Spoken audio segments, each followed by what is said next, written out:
Just to recap, I'm reflecting on an argument that was introduced in the previous session.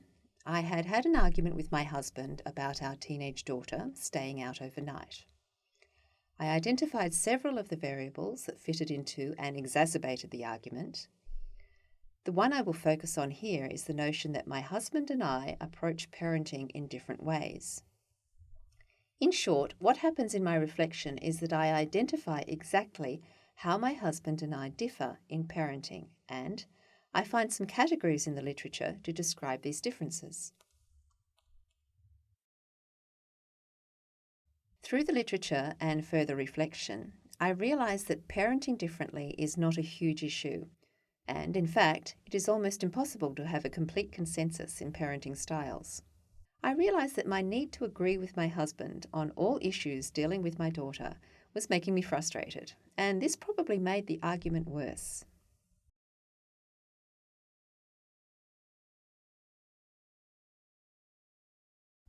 The first paragraph sets the context part of this reflection. No deep reflection is being entered into yet.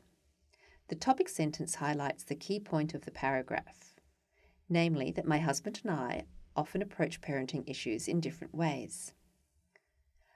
The first reference I use is quite old, from 1971, but this particular reference is the first time the categories for parenting styles were coined, so it is considered a classic work in the field. In the next sentence, in blue, I relate the information gained in the literature to the present situation.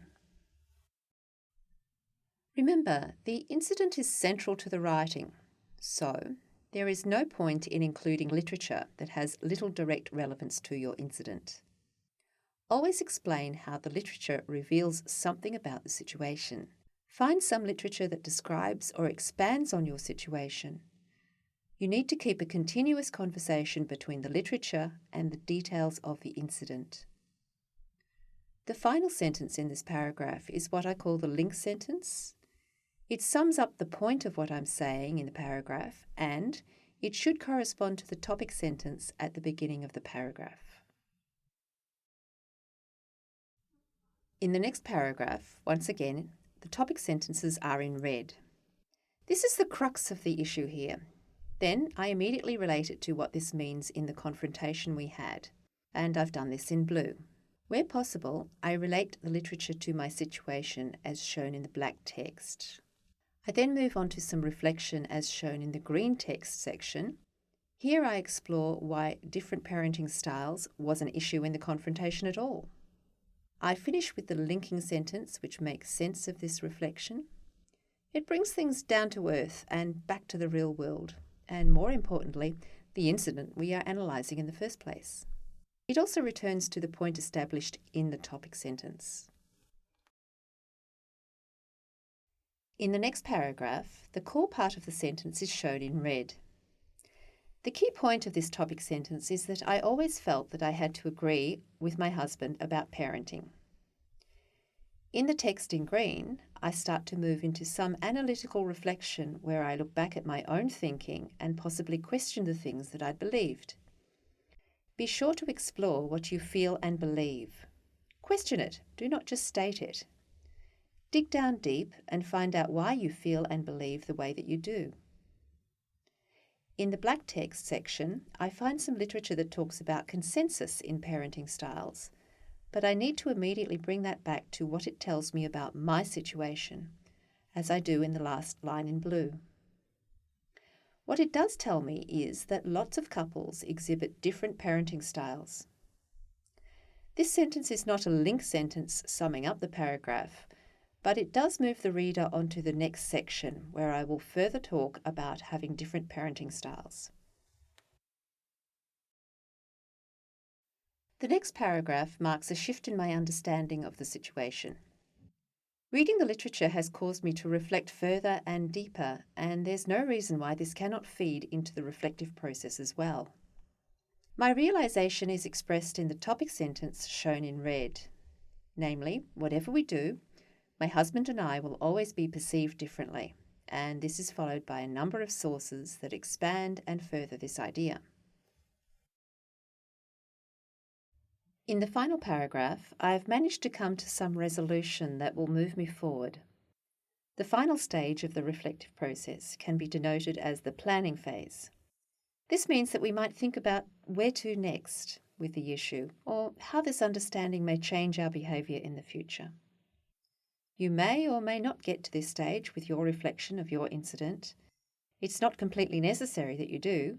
Here, however, I have arrived at the understanding that common parenting approaches are not as important as I had previously thought, and as I reflect in green, what I really hope for is to have open communication between the three of us.